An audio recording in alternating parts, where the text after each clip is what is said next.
Hello friends welcome back to our channel केमन आछो तोमरा सबाई आशा करछि तोमरा खूब भालो आछो। आमिও गरमेर मध्य भालोई आछि बला যায় আবার ভালো নেইও বলা যায়। সত্যি কথা বাবা এত গরম পড়েছে না, সকাল 6:30 থেকে এত রোদ দিতে থাকে মনে হয় যেন ভোর 4টে থেকে উঠে কাজকর্ম করলেই ভালো হয়।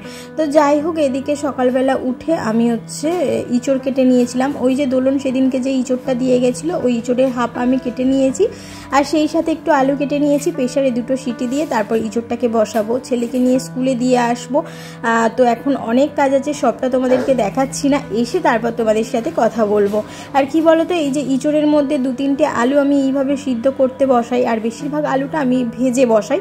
তাহলে কি হয় বলো তো, আলুগুলো খুব একটা সিদ্ধ হয়ে ভেঙে যায় সেরকম হয় না। অনেক সময় না ইঁচড়ের সাথে আলু সিদ্ধ করতে বসালে আলুগুলো একদম গলে যায়, তখন শুধু ইঁচড়ই দেখা যায়, আলু কিছু দেখা যায় না। তো 2-3টে আলু দিই যাতে ইঁচড়টা একটু ঘন ঘন হয় সেই কারণে।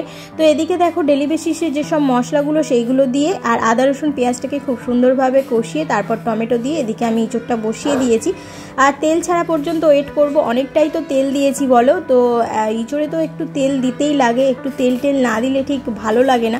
একদম কষিয়ে কষিয়ে মাংসের মতো করে রান্না করতে হয়। তো অন্য সময় আমি নয় নিরামিষ করি আর না হলে চিংড়ি দিয়ে করি, তবে হাজবেন্ড আজকে বললো যে এইভাবে ইঁচড়টা বানাতে।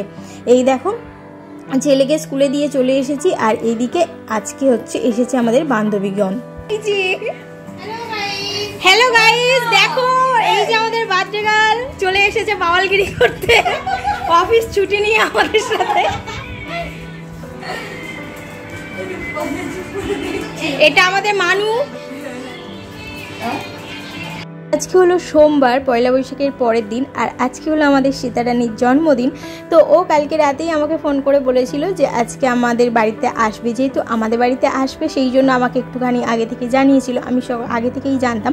তবে এদেরকে শুধু বলেছিল যে আমি অফিস নেই তো আমি আসতে পারি, তো সারপ্রাইজ দিয়েছে বলতে পারো।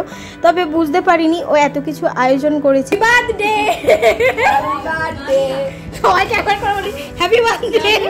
একটা কেকে আমাদের সবার বার্থডে, হ্যাপি বার্থডে ডিউ রেখে রেখে একদম হ্যাপি বার্থডে।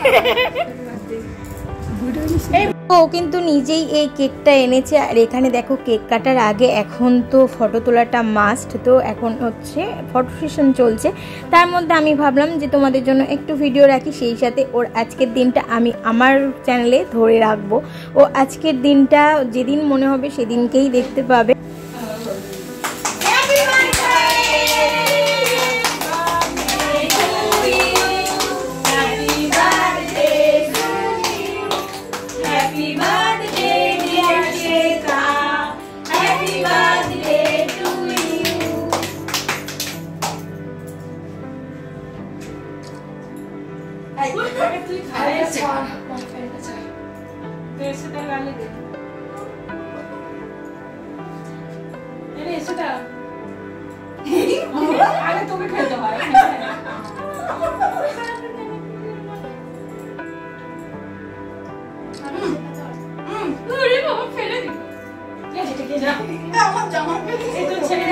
একটু বেশি করে বড় করে একটা অনেক বড় কেটে দাও তো সেটা তো এই সময়টা আমরা বেশ মজা করছি, আনন্দ করছি। আর আমাদের বাড়িতে এলে না ওরাও অনেকটা মজা করে। আসলে এটা কিন্তু একদম সম্ভব হয়েছে আমার শাশুড়ি মা আর হাজব্যান্ডের জন্য। তো ওরা অ্যালাউ করে বলেই কিন্তু আমরা সবাই মিলে যে কোনো দিন যে কোনো সময় কিন্তু এইভাবে ছোট্ট ছোট্ট করে আনন্দগুলো করতে পারি। তোমারটা ভিডিও করছি, এটা একটু নিয়ে নাও।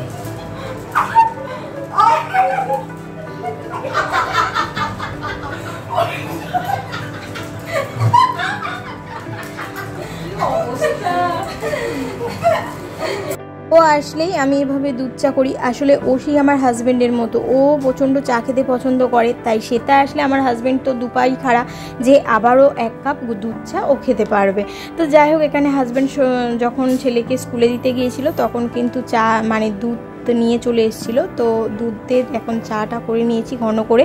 আর এদিকে ওই যে বললাম যে প্রতিটা কাজেই এখন ফটো সেশন তো চলবেই।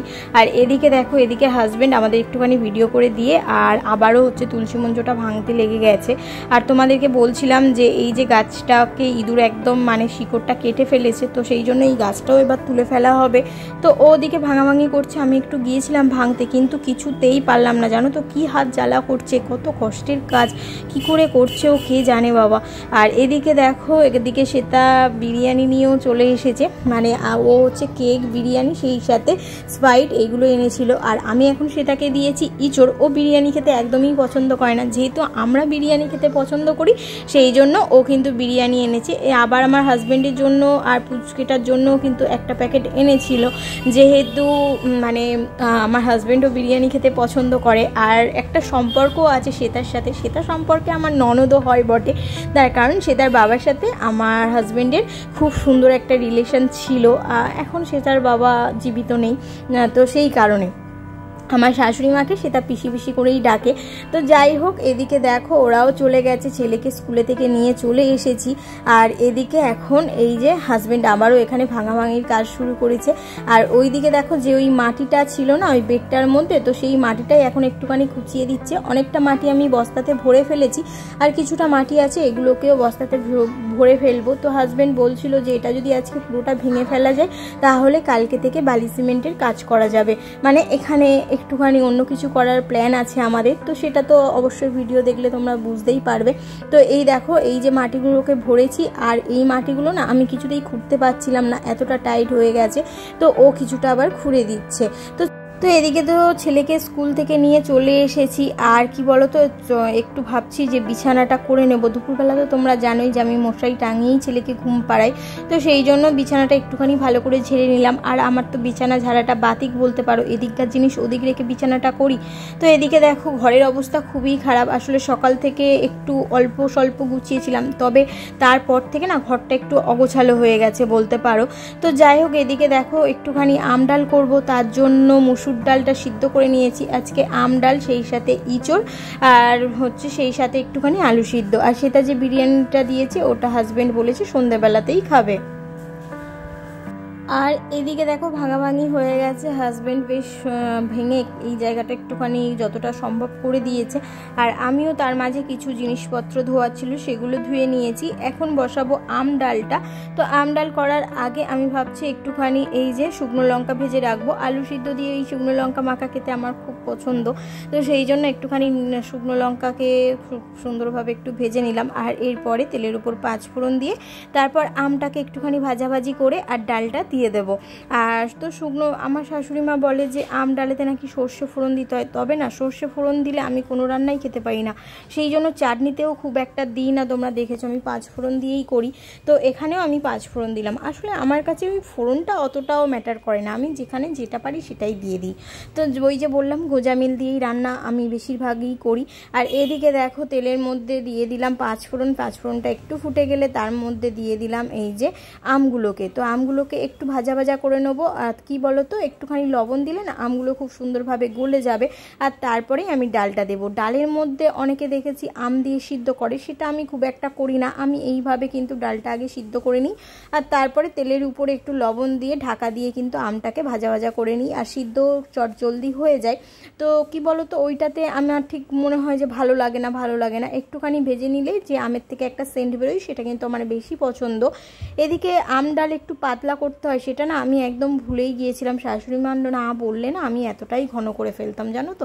তো যাই হোক, একদিকে আমি একটুখানি সিদ্ধ ডাল তুলে নিলাম, মুসুর ডালটা যে সিদ্ধ করেছিলাম সেটাকে তুলে নিলাম। আর এইদিকে এই যে তোমাদেরকে বললাম না যে সিদ্ধ হয়ে যায়, তো সেরকম আমটা একদম সিদ্ধ হয়ে গেছে। এর মধ্যে একটু জিরে ধনে গুঁড়ো আর সেই সাথে দেবো একটু হলুদ গুঁড়ো, সাথে অল্প সামান্য 2-4টে চিনি। আমি তো প্রতিটা রান্নাতেই দিয়ে থাকি, আমার মনে হয় সেটাতে রান্নাতে লবণের ব্যালেন্সটাও ঠিকঠাক বোঝা যায়।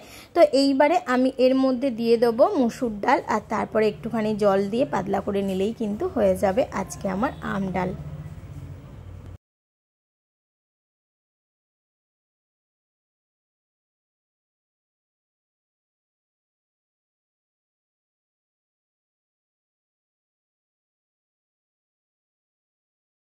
ফ্রিজেতে একদম অল্প একটু কুমড়ো ছিল, ওই 5-6টা মতো একটু মানে কুমড়ো ভাজা হবে এরকম টাইপেরই কুমড়োটা ছিল। তো সেই কুমড়োটাকে একটুখানি পাতলা পাতলা করে কুমড়ো ভাজা করে নিচ্ছি।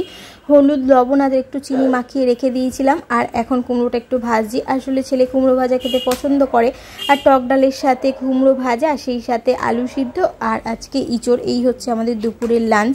কুমড়োটা না ভাজলেও হতো, কিন্তু কুমড়োটা যদি নষ্ট হয়ে যায়, যা গরম পড়ছে, তো সেই কারণে কুমড়োটাও ভেজে নিলাম।